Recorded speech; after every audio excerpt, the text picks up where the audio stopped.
My name is Savannah. And for most of my adult life, I've been the kind of person who avoids conflict.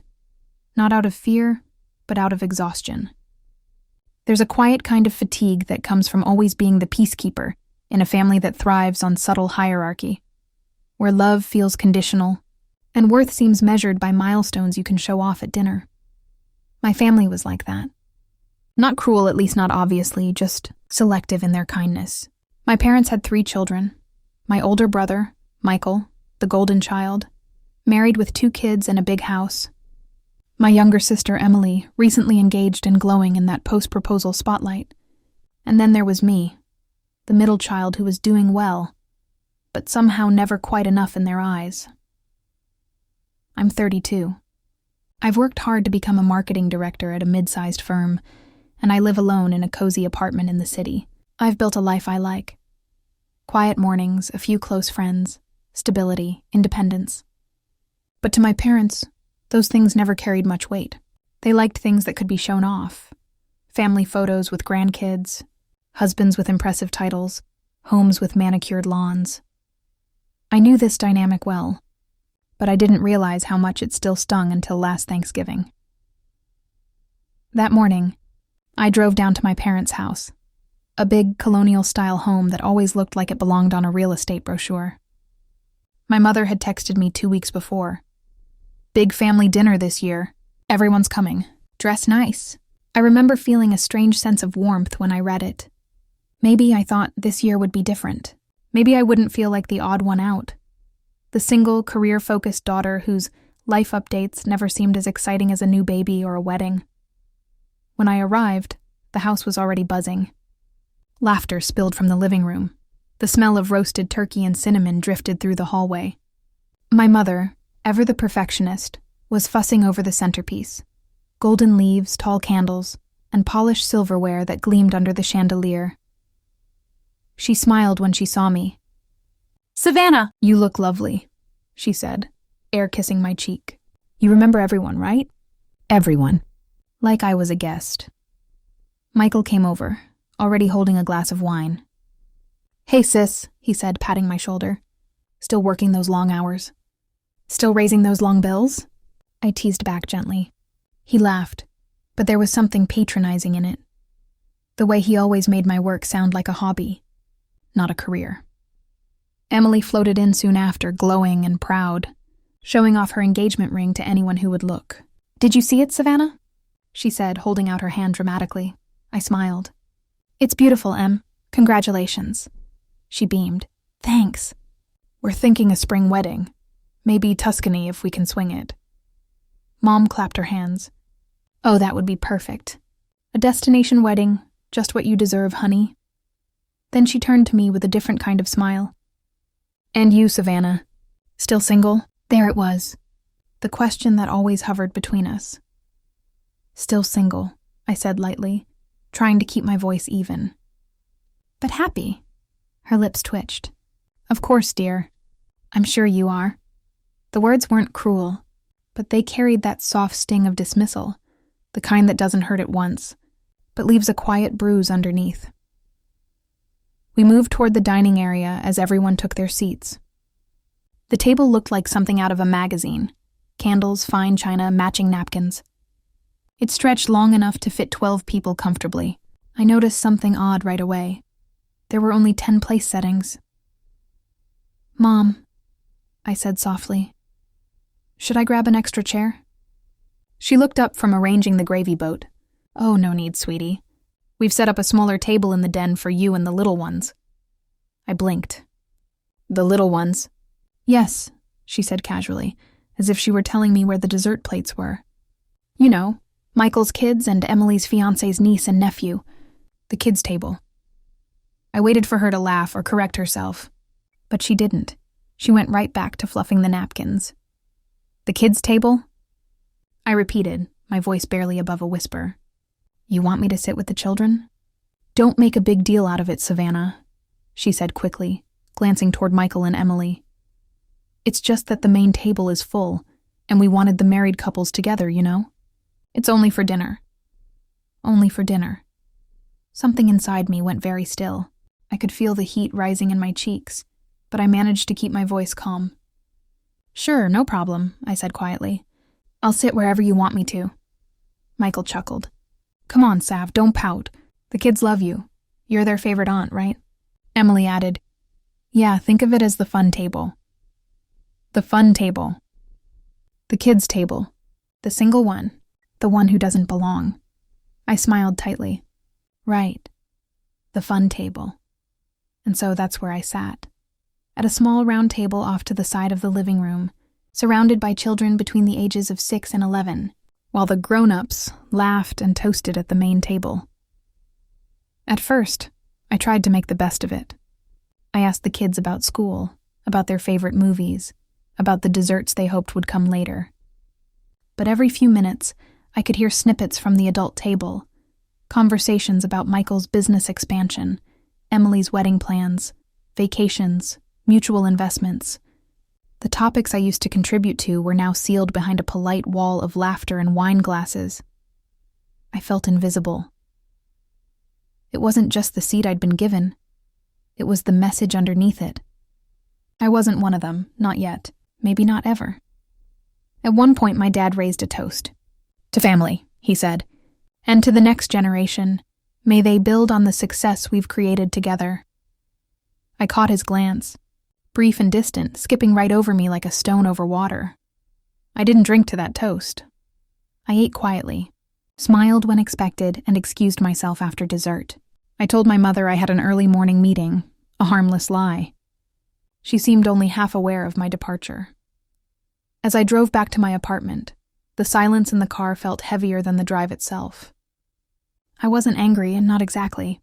Anger would have been simpler. What I felt was a deep, hollow sadness that came from realizing that no matter what I accomplished, my family would always see me as unfinished, a placeholder until I found a husband, a seat filler until I earned a real place at their table. That night, I poured myself a glass of wine, sat on my couch, and stared at my phone. The family group chat buzzed with pictures. Emily's fiancé carving the turkey, my parents smiling beside Michael's kids. I wasn't in a single one. For a long time, I just sat there rereading my mother's text from 2 weeks ago. "Big family dinner this year. Everyone's coming. Dress nice. Everyone. Except apparently me." Something inside me shifted that night. It wasn't a loud, vengeful realization. It was quiet. The kind of clarity that comes when you finally stop trying to earn someone's approval. I didn't know exactly what I'd do next. But I knew this much. The next time they saw me, I wouldn't be the same person they thought they could seat at the kids' table. And they would learn, calmly, unmistakably, what it feels like to be left out of someone's life. The next morning I woke up later than usual. The light coming through the blinds was soft and gray. The kind of light that makes the world feel muted, almost slow motion. I made coffee the way I always did. 1 spoon of brown sugar, a dash of oat milk, but it didn't taste the same. Maybe because I was still replaying last night in my head, every detail etched in perfect clarity. The little table, the polite smiles, my mother's easy dismissal. "It's just for dinner." The words looped quietly in my mind. I wasn't crying, not even close, but I felt an ache I couldn't shake off. There's a particular kind of pain that comes when people you love don't even realize they've hurt you. When you know deep down that confronting them won't change anything, because they'll just say you're overreacting. I'd spent years accepting small slights like that, smoothing over every sting, convincing myself it was easier to let things go. But this time, something inside me refused to dissolve it. I opened my laptop, out of habit more than intention. My inbox was full. Campaign reports, meeting invites, new project proposals. Work was my safe place, the world where I was respected and heard. My title meant something there. People looked to me for guidance, trusted my decisions, valued my input, and yet, at my own family's table, I was the fun aunt. It's strange how humiliation can linger even when no one meant to humiliate you. It wasn't the seating arrangement itself. It was the meaning behind it. That quiet message that said, "You don't belong with us, not fully."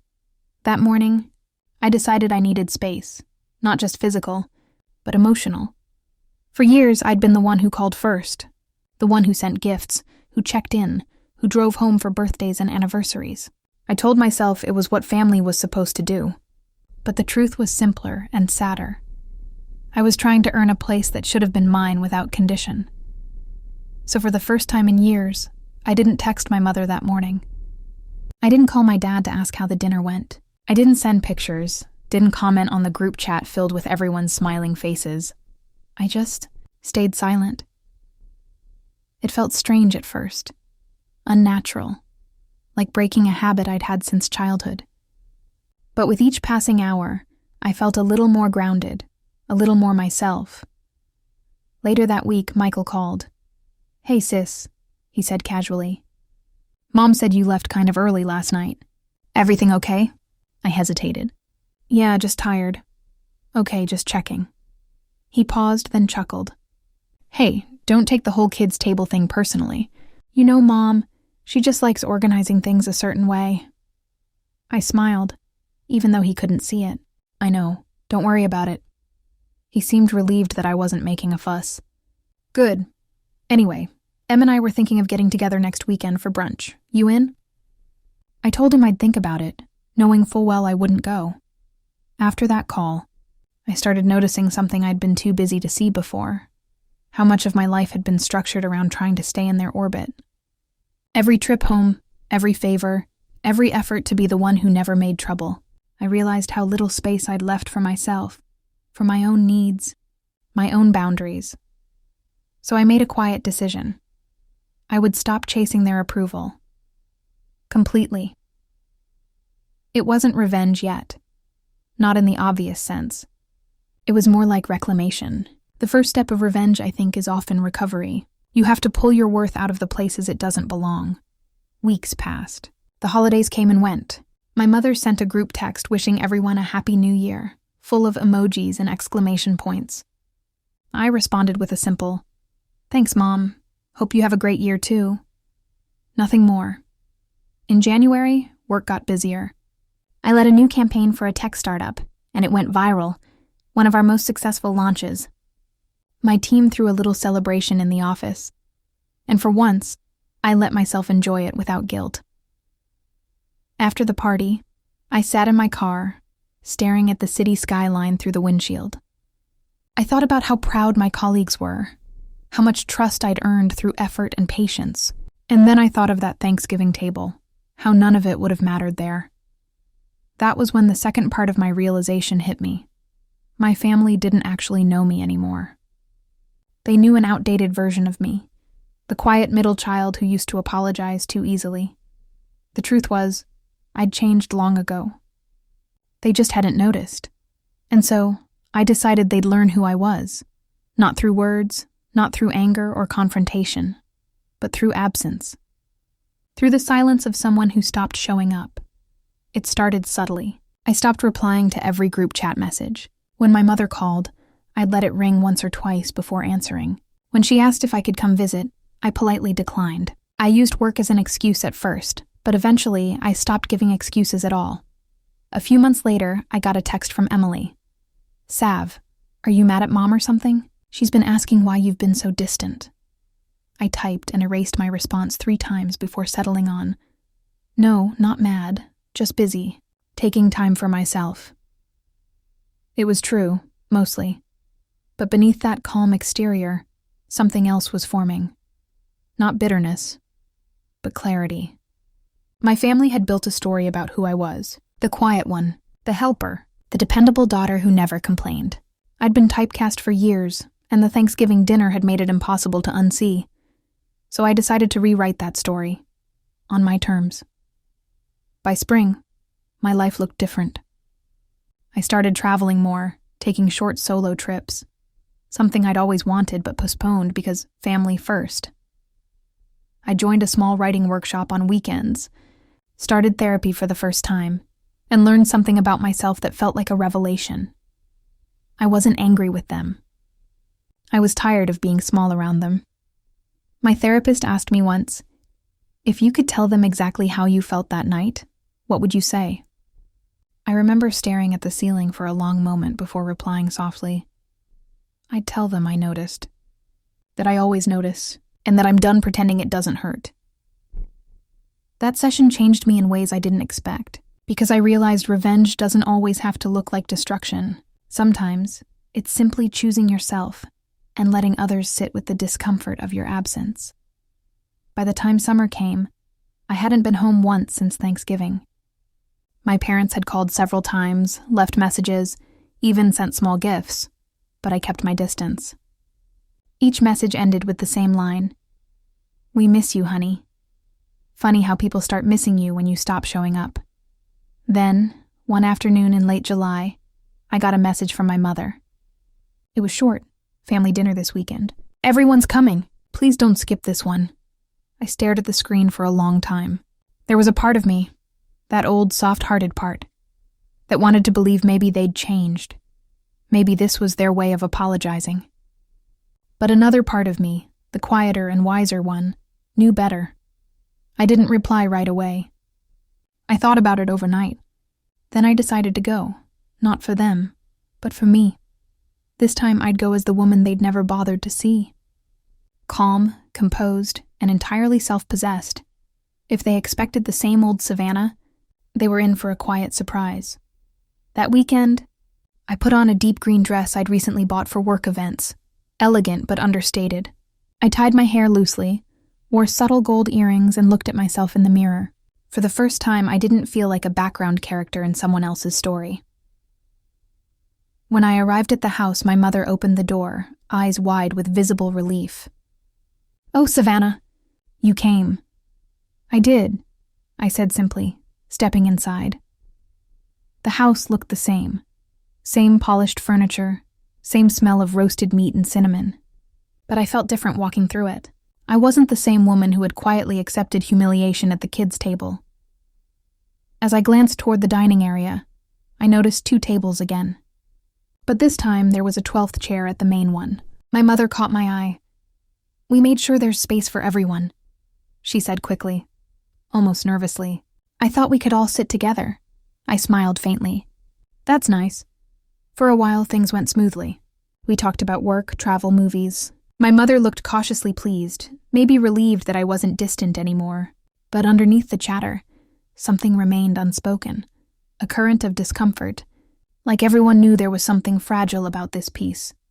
And when the conversation turned, inevitably, to Emily's wedding plans, I could feel that same old pattern trying to reappear. My mother glowing, Michael offering advice, my father asking about finances.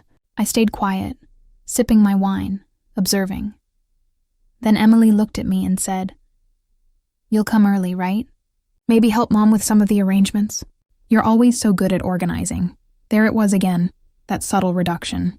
The expectation that I'd slip back into the helper role. This time, I didn't. I set down my glass and said gently, "I'll be there as a guest." You've got this handled." The room went silent for a second too long. My mother blinked, surprised. "Oh, of course, dear. Whatever you prefer," I smiled, calm and polite. "Thank you, that was it. No argument, no raised voice. Just a quiet, firm correction of expectations." But I could feel the shift ripple through the table. For the first time, they saw a version of me that didn't bend automatically. And that was the beginning, not of revenge in the dramatic sense, but of balance. A subtle redirection of power. They had drawn their lines for years, and I had stayed within them. But now, the lines were gone. They just didn't know it yet. The dinner that night ended without conflict, but the silence that followed it lingered in strange ways. When I drove home, I didn't feel angry or triumphant. I just felt steady. For the first time, I hadn't over-explained, over-apologized, or shrunk myself to make anyone comfortable. I'd simply existed on my own terms, and that felt like a quiet revolution. But change, even calm and reasonable change, rarely goes unnoticed. Over the next few weeks, the calls started coming more frequently. My mother at odd hours, my sister with quick questions, my father pretending to ask for advice on trivial matters. They weren't confrontational calls. They were check-ins cloaked in politeness. But I could feel it. They were uneasy. Families like mine function on predictability. They count on certain roles being performed without question. I had been the steady one, the daughter who agreed, adjusted, accommodated. My silence, my new calm detachment disrupted that rhythm. At work, things were different, simple, predictable. I threw myself into a major project rebranding a chain of eco-friendly cafes, and the campaign was doing incredibly well. My boss hinted at a potential promotion later in the year. Every day I felt myself expanding into the version of me I'd been quietly building for years. Competent, confident, and unashamed of taking up space. But every time my phone buzzed with a family message, I felt that pull again, that mix of nostalgia and unease. Old habits don't break overnight. I'd pick up, listen to my mother's small talk, and sense the things she wasn't saying. Once, she asked, "Are you seeing anyone lately?" "No, Mom. You know, it's never too late. You're still young. Maybe now that you've settled down with work, you could focus on your personal life." I smiled into the receiver. "I am focusing on my personal life, just not the way you think." She didn't respond right away. I imagined her expression, polite confusion, the kind that masks discomfort. I wasn't trying to hurt her, but I also wasn't willing to keep playing a version of myself that existed just to make her proud in the ways she understood pride. By autumn, my distance had become visible enough that Emily called me directly. She sounded hesitant. "Sav, can I ask you something without you getting mad?" "I'm not mad, Em. What's up?" "Mom's been worried. She says she feels like you're slipping away from the family, that you've changed. And well, she's right, you have. You're different." "I'm just setting boundaries," I said softly. "That's all." "Boundaries?" She sounded puzzled, even slightly defensive. "It's not like anyone did anything wrong." That's the thing about people who've always benefited from your lack of boundaries. They rarely notice the small cuts until you stop bleeding for them. "Maybe not intentionally," I replied, "but that doesn't mean it didn't hurt." She was quiet for a moment. Then she sighed. "I just don't want things to get weird." "They already were weird," I said calmly. "We just pretended otherwise." That conversation ended politely, but I could tell it unsettled her. From then on, I noticed a subtle shift.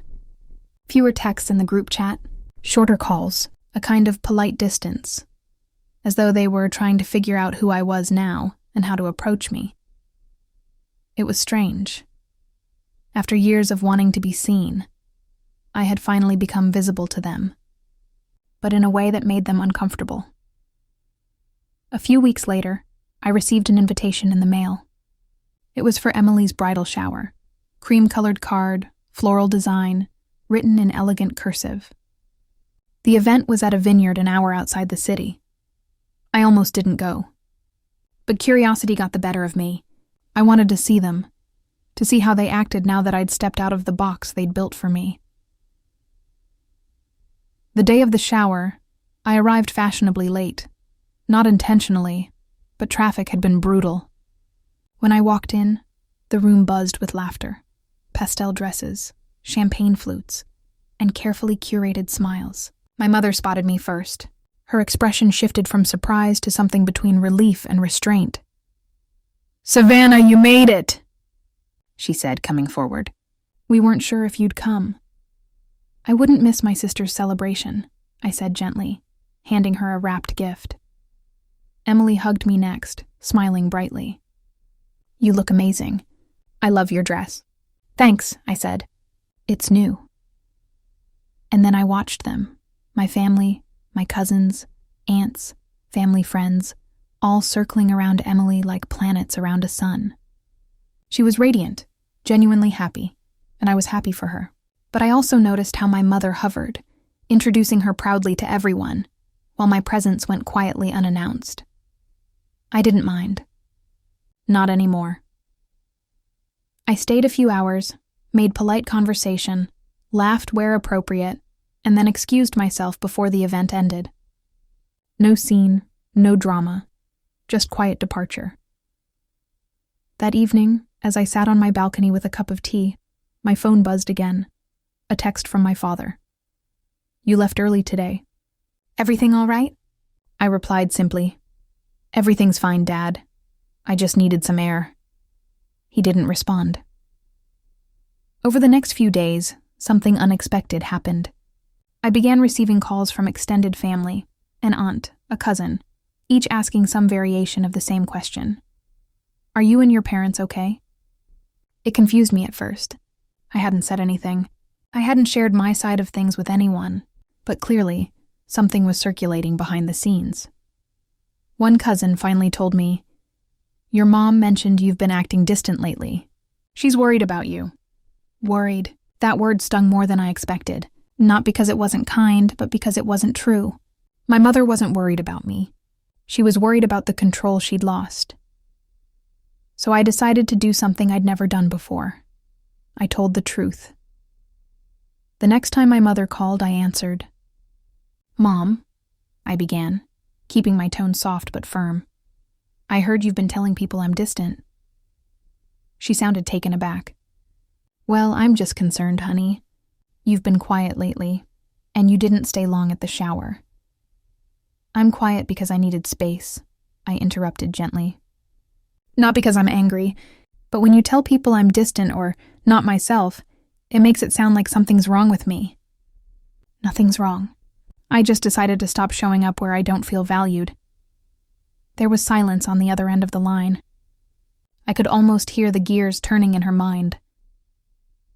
Finally, she said, "I didn't mean to make you feel that way." "I know," I said, "but meaning well and doing well aren't always the same thing." We ended the call politely, but I knew something had shifted again, this time, for good. The following week, my mother tried to make amends in her own way. She sent me a text. "Family dinner next month. No kids' table this time." I smiled at the message, not out of amusement, but out of quiet recognition. It was her version of an apology. Awkward, indirect, but an effort nonetheless. I didn't reply right away. I wanted to sit with the feeling, the strange mix of vindication and sadness that comes when someone finally realizes what they've done, but only after you've stopped needing them to. A few days later, I wrote back, "Thanks for the invite. I'll see how my schedule looks." I didn't confirm. I didn't decline. I just left it open. In truth, I had already decided not to go. Because by then, I had realized something much deeper. Revenge isn't always about retaliation.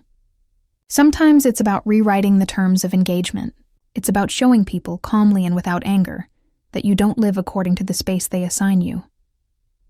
That dinner invitation became a turning point. It was when I understood my power wasn't in showing up, but in not showing up. So on the night of the family dinner, while my relatives gathered around that big dining table, probably telling stories, probably wondering if I'd walk through the door, I was in a small cabin by the lake 2 hours away. I'd taken the weekend off, booked it quietly, and spent the evening with a book and a glass of wine, watching the reflection of the moon ripple on the water. It was peaceful in a way I hadn't felt in years. Around 9 p.m., my phone started buzzing, once, twice, then again. Messages from Emily, from my mother, from my father. "Where are you? Dinner's starting, we thought you were coming. Savannah, please call us." I didn't, not out of spite but out of calm resolve. They needed to feel my absence, really feel it. By the next morning, I had over 20 missed calls. The full family panic had begun. It was almost poetic. The same people who once made me feel invisible now couldn't stand the silence of not knowing where I was. I didn't ignore them forever. Later that afternoon, I texted, "I'm fine. Just needed some time to myself. Enjoy the dinner." No explanation, no apology. And for the first time, it wasn't about teaching them a lesson. It was about affirming, quietly and completely, that I didn't owe anyone a seat at my peace. That weekend by the lake changed something fundamental in me. I realized revenge could be serene, that the calmest choices can echo the loudest. They had seated me at the kids' table because they saw me as small. Now they were learning what it felt like when the small one walked away without a sound. I sat there in my apartment that evening, the silence heavy but peaceful. The city outside carried on as always. Cars passing, faint laughter from someone on the street, the soft hum of life. But inside my mind, there was still that echo of my father's voice. Kids sit at the kids' table. It had been almost 2 weeks since Thanksgiving, and yet the sting still lingered, not as sharp now, but deep, like a bruise under the skin. I had replayed that dinner over and over in my mind, not to punish myself, but to understand it. To see where exactly the line had been crossed. I'd realized something painful. That night wasn't the first time they made me feel small. It was just the first time I finally saw it clearly. Every joke about me being single. Every time they asked about my love life but never my work. Every time my opinions at family discussions were waved away. I used to think I was being overly sensitive. Now, I saw the pattern. It had always been there. I knew revenge wasn't about yelling, arguing, or humiliating anyone. That would make me just like them. My kind of revenge had to be calm, something that forced them to look at themselves without me saying a word. Something that would make them realize what they'd lost, not because I punished them, but because I walked away. A few days later, I got a text from my mom. "Savannah, can we talk? Please." I didn't respond. Not out of spite, but because I had nothing to say yet. I needed time. At work, I threw myself into a new campaign launch. It helped me redirect my thoughts. I was leading a major rebranding project for a nationwide skincare company. Long hours, late nights, but I didn't mind. I felt in control there. People respected me, listened to me, valued my input. It was such a contrast to home that it made the difference even clearer. Then one evening, as I was leaving the office, I saw an email from my dad. The subject line simply read, "I think we owe you an apology." For a moment, my breath caught. I opened it slowly, expecting something brief, maybe an obligatory apology out of guilt. But it wasn't that. He had written, "Savannah, I don't know what we were thinking that night. I suppose we were caught up in our usual roles, treating you like the youngest, like the one who always understands. But I see now that it wasn't fair. You deserved to be at that table. You deserved better from us. Your mother has been upset about it, and I've been thinking about it more than I care to admit. You've worked so hard, and I don't think we've said that enough. Please, let's talk. Dad." I read that email over and over. My heart softened a little. But forgiveness wasn't something I could give so quickly. Not because I wanted to hold a grudge, but because the apology, though sincere, didn't erase the years that came before. Still, I replied politely, "I appreciate the message, Dad. I'm just taking some time for myself right now. I'll reach out when I'm ready." And that was it. No anger, no long explanation. Just calm. But in the days that followed, something in me shifted. It wasn't about proving anything to them anymore. It was about reclaiming the space I had always given away, the space where I could be myself without needing their approval. So I started making small but meaningful changes. I redecorated my apartment, took down the old framed photos that reminded me of the family dynamic I used to cling to. I replaced them with new ones, photos from my travels, a framed quote that said, "Peace doesn't mean avoiding people who hurt you. It means finding yourself when they're gone." My friends noticed too.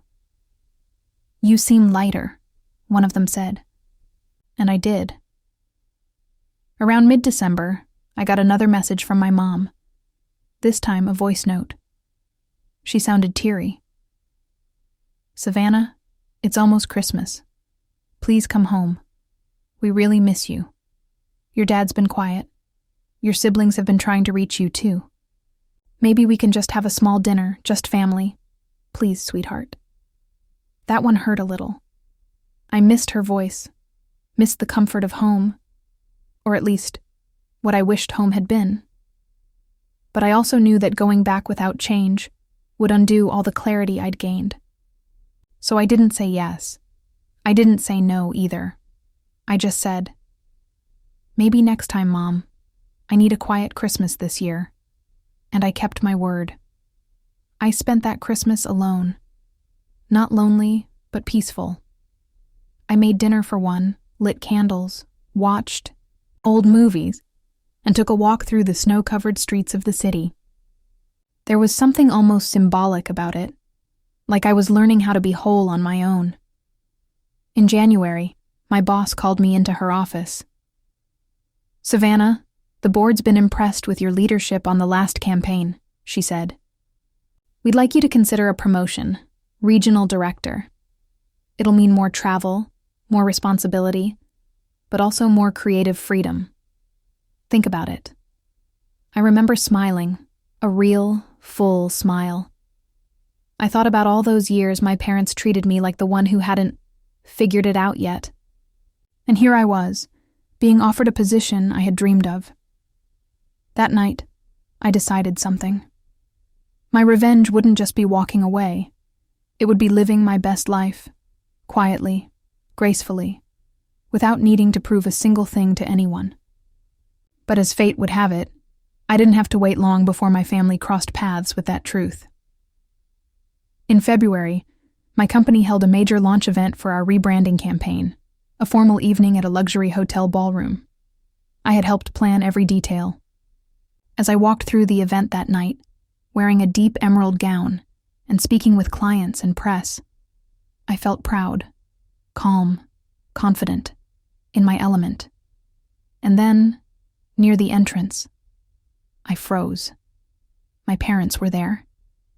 It turned out the company had hired my father's firm for logistics and catering, something I hadn't known until that very moment. He looked startled when he saw me, his expression a mix of pride, guilt, and awkwardness. My mother beside him gave a small smile, hesitant but warm. "Savannah," she said softly, "you look amazing." "Thank you," I replied, keeping my tone steady. "Welcome to the event. I'm one of the coordinators tonight." I could tell they were taken aback, not by my job title, but by how composed I was. There was no resentment in my voice, no visible trace of the old hurt, just calm professionalism. That was my quiet revenge. Throughout the evening, I saw them watching me, the way I moved through the room, the way people approached me with respect, how the company executives sought my opinion. My father even introduced me to one of his business partners, almost proudly now. It was as if, for the first time, they were seeing the version of me I had known all along. Later that night, as the event was winding down, my mom found me again. "You really have built a beautiful life, haven't you?" she said softly. "I have," I said. It took me a while to realize I didn't need anyone's permission to do it. She nodded, her eyes glassy. "We were wrong, Savannah. You're not the kid anymore. You never were. That moment didn't erase everything, but it healed something inside me. Not because they admitted it, but because I finally didn't need their validation anymore." When I got home that night, I sat by the window with a cup of tea. I thought about how strange life can be, how peace sometimes looks nothing like we expect. My revenge hadn't been dramatic. There was no shouting, no big confrontation. It was just quiet, powerful, the kind of revenge that leaves you with peace instead of bitterness. And as I looked out over the city lights, I whispered to myself, that's all I ever wanted. But the story wasn't quite over yet, because a few months later, something would happen that would bring everything full circle. The weeks after that event felt like a quiet sunrise after a long night. My life finally had rhythm again. Steady, peaceful, intentional. I woke up early, brewed my favorite hazelnut coffee, opened my curtains, and let the light in without hesitation. I wasn't rushing anymore, not to prove, not to fix, not to earn anyone's love. I was simply living. But life, as I've learned, has a way of circling back when you least expect it. Sometimes to test what you've learned, sometimes to give closure you didn't know you still needed. One evening in late March, I got a call from my older sister, Danielle. I hesitated before answering. Danielle and I had always had a complicated relationship, polite but distant. She was the oldest, the responsible one, the one everyone said I should be more like. When I picked up, her voice was unusually soft. "Sav, hi. I hope I'm not catching you at a bad time." "No, it's fine," I said cautiously. "How are you?" "I'm okay. Look, I wanted to talk to you about something. Mom's been a little worried. She said you haven't come by in months, and Dad's not been himself lately either. I think that whole dinner thing hit harder than they're admitting." I didn't say anything for a few seconds. I just listened. Danielle continued. "I know they were wrong," she said. "I was there. I saw your face when they told you to sit at that table. I should have said something. I didn't. And I'm sorry." It caught me off guard, that quiet apology. I wasn't used to hearing accountability from my family. It wasn't grand or dramatic, but it was real. "I appreciate that," I said softly. "It hurt, Danny, more than I wanted to admit." "I know," she said. "And you had every right to feel that way. I think they really miss you. We all do." I sighed, leaning against the counter. "I'm not angry anymore. I just needed distance, you know?" "I do," she replied. "But maybe it's time for a conversation. Not a dinner, not a big thing, just a talk." That night I couldn't sleep. Her words kept echoing in my mind. Maybe it was time, not to reconcile for their sake, but to close that chapter for mine. The next morning, I wrote an email to my parents, short and calm. "Hi, Mom and Dad. I'd be open to visiting for a short dinner next weekend. Just us, no guests. I think it's time we talked." Their reply came within an hour. My mom's message was full of exclamation points and relief. "Savannah, thank you. We'd love that. Just family, I promise. We'll make your favorite. Lemon herb chicken. Love you, sweetheart." It felt odd reading that. There was so much warmth in her words, and yet I couldn't forget how easily that warmth had turned cold before. Still, I decided to go. Not for them, but for me. When Saturday came, I drove out of the city. The closer I got to their neighborhood, the heavier the air felt. The streets were so familiar, every turn like a memory. By the time I pulled into the driveway, my heart was a strange mix of peace and tension. My mother opened the door before I even knocked. "Savannah," she said, pulling me into a hug that lingered. She smelled like vanilla and rosemary, like home and nostalgia. "Hi, Mom," I said gently, hugging her back. My dad was in the kitchen, carving the roast chicken. He looked up when he saw me. "There she is," he said, his voice careful but sincere. "Glad you're here." The table was set for 4, Mom, Dad, Danielle, and me. No kids' table this time. That small detail didn't escape me. Dinner began quietly. There were polite exchanges at first, about work, the weather, a new restaurant downtown. It felt almost normal, almost easy, but underneath, I could sense the unspoken. The memory of that Thanksgiving still sat with us, like an invisible guest. Finally, after the plates were cleared and dessert was on the table, my dad spoke. "I've wanted to talk to you properly. Savannah," he said, his tone steady but tinged with regret, "about that night." I looked up, waiting. He took a breath. We didn't realize what we were doing. To us, it was a silly tradition. The kids' table, the adults' table. We thought it was harmless. But seeing how it hurt you, I see now that it wasn't about the table. It was about how we've treated you all along. My mom nodded, tears in her eyes. "You've grown into such an incredible woman. We just never updated the way we saw you. You were always our youngest, our little Savannah, but you're not that anymore." There was silence for a while. I could feel the sincerity in their words, but I also knew this wasn't just about forgiveness. It was about setting things right. "I appreciate you saying that," I said quietly. "It's not just that night, though. It's the years of feeling unseen, of being talked over, of being the one who understands every time someone else messed up. I played along because I wanted peace, but it cost me my self-respect. My mother covered her mouth, crying softly. My father looked down, nodding. "You're right," he said. "We took your grace for granted." "I'm not angry anymore," I continued. "I just needed space to remember who I am, without the weight of trying to belong somewhere that didn't see me clearly. I'm not here to blame you. I just need you to understand that I can't go back to the old version of this family, not completely." There was another long silence, the kind that feels heavy but healing. My dad finally spoke. "Maybe that's fair," he said. "Maybe that's the only way we all grow." It wasn't dramatic. No shouting, no tears of reconciliation. Just quiet acceptance, the kind that carries more truth than words ever could. After dinner, my mom walked me to the door.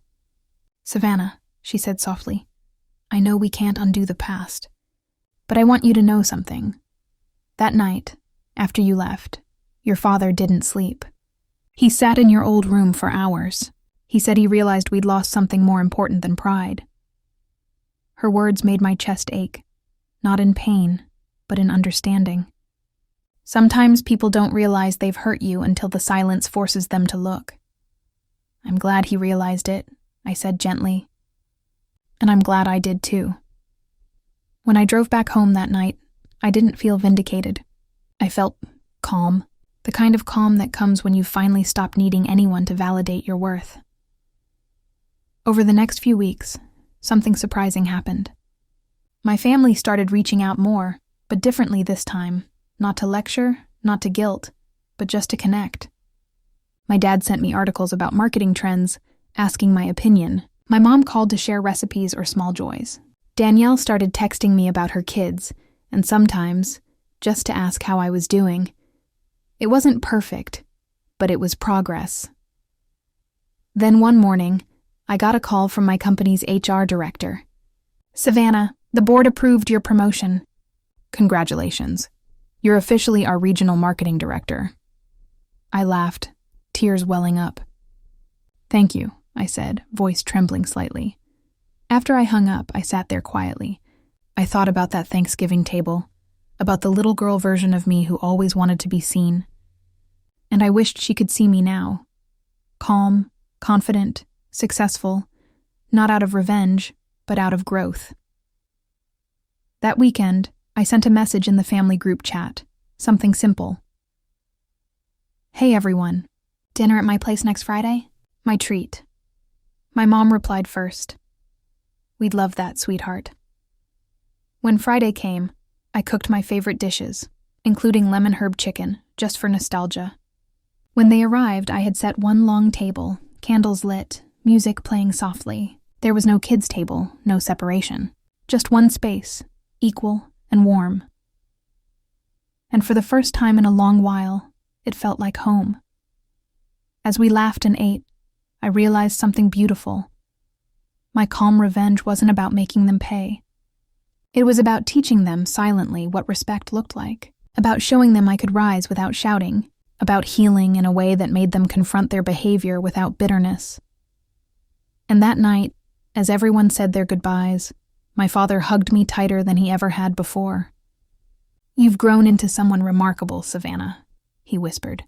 "Thank you for not giving up on us." I smiled and said, "I just needed you to see me, Dad. That's all." He nodded. "We do now." When the door closed behind them, I looked around my apartment. Warm lights, soft music, the lingering scent of dinner, and smiled to myself. I had finally reclaimed my peace. After that dinner, something subtle but profound shifted in my life.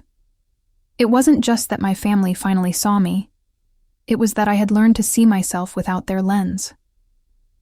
For the first time in years, I didn't feel like I was walking into a room with something to prove. I was simply being. And that, to me, was the most peaceful kind of victory. The following weeks passed in a blur of work, laughter, and quiet moments. The promotion had officially taken effect, and my calendar filled with new projects, new teams, and new cities to visit. I was traveling between New York, Chicago, and Dallas, overseeing campaigns, meeting clients, and helping younger marketers find their voice. It was demanding, but every time I walked into a meeting room and saw people turning to me for guidance, I felt that sense of calm confidence settle deeper inside me. One Friday evening, I came home from a long trip. I dropped my suitcase by the door, kicked off my heels, and let myself sink into the couch. The city lights outside flickered against the windows, casting soft reflections across the room. My phone buzzed. It was a text from my dad. "Dinner next Sunday? Mom's making your favorite. Just family again." I smiled, not because they'd invited me, but because there was no tension in that message. No guilt, no need to convince me. It was simply an invitation. Equal, respectful. When Sunday came, I drove back to their house again. The drive felt different now, not heavy, not anxious, just familiar.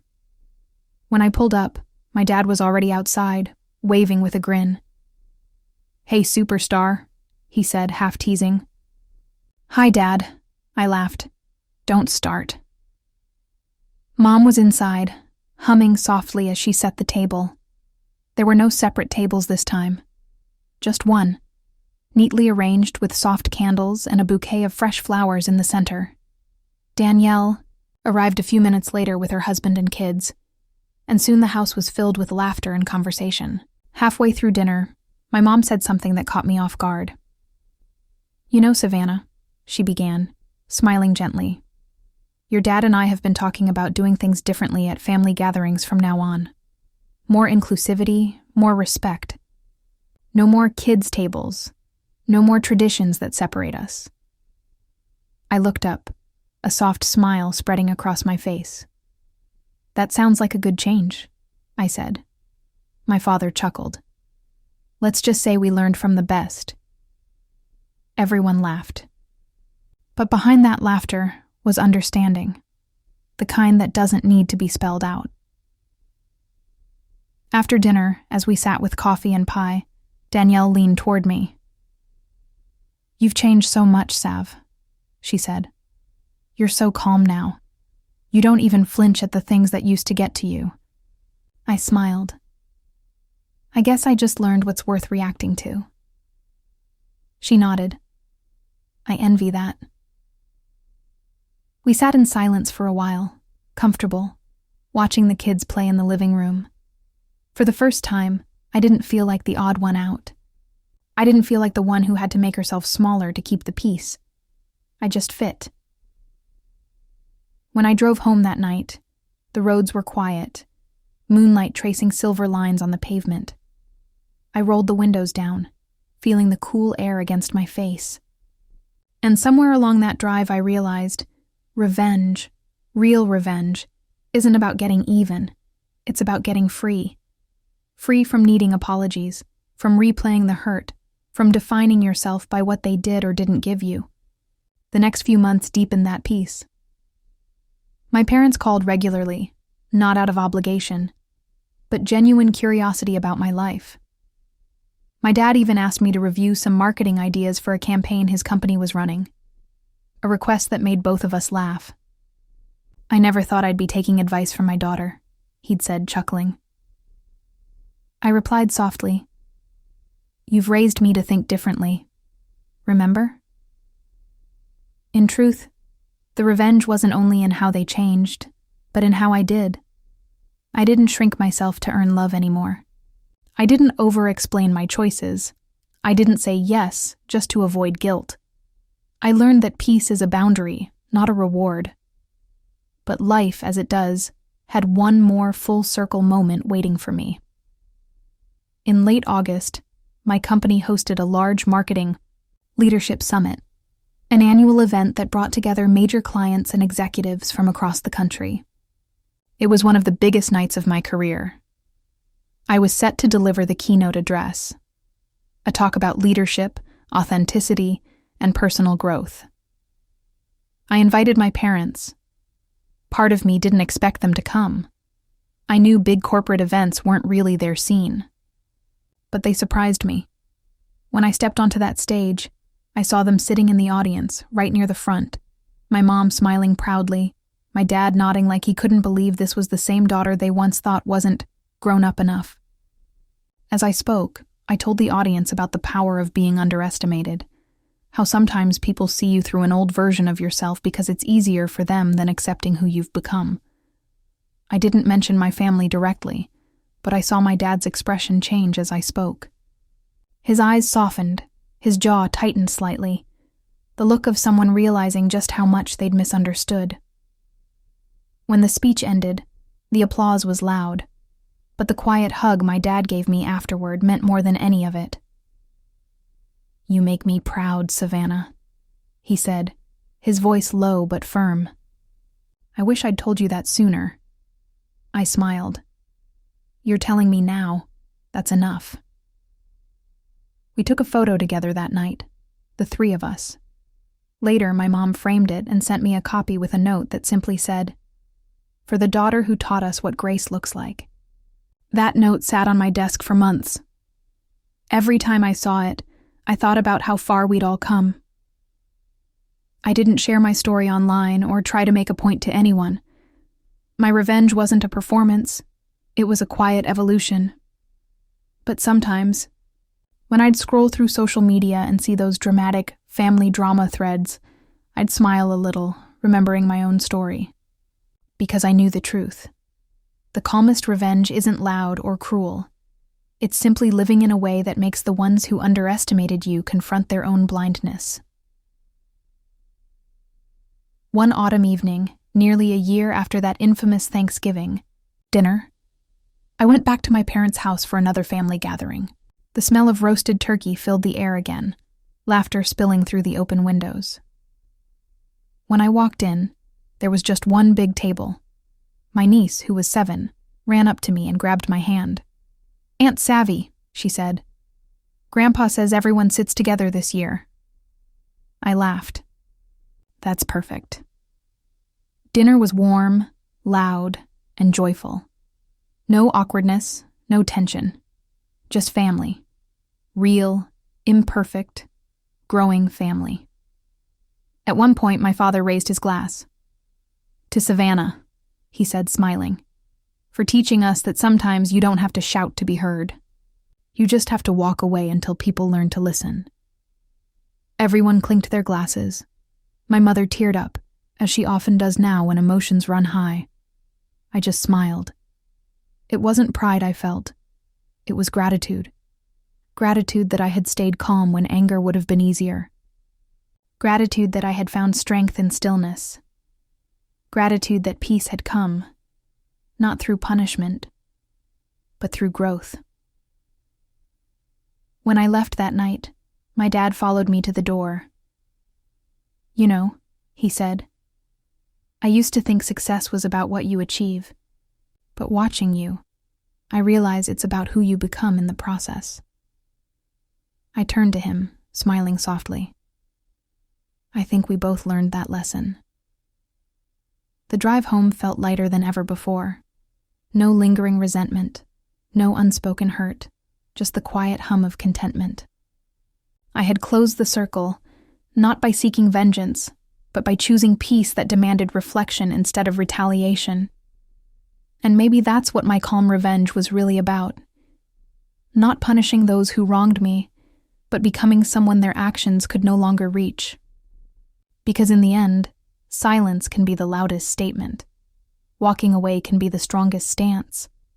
And living well, calmly, quietly, fully, is the sweetest form of revenge there is. As I pulled into my driveway that night, I sat while with the engine off, looking at the city lights blinking in the distance. I thought about that Thanksgiving. The sting, the humiliation, the heartbreak. And then I smiled, realizing it had been the turning point that pushed me toward peace. Sometimes, the very thing that breaks you is what sets you free. I got out of the car, walked inside, and closed the door behind me. My home was quiet, my heart even quieter. And for the first time, I knew. My story wasn't one of revenge anymore. It was one of calm reclamation. So if you're listening to this, and you've ever been made to feel small by the people who should have seen your worth, remember this: your silence, your success, your peace. That's your calm revenge. And it's more powerful than anything you could ever say out loud.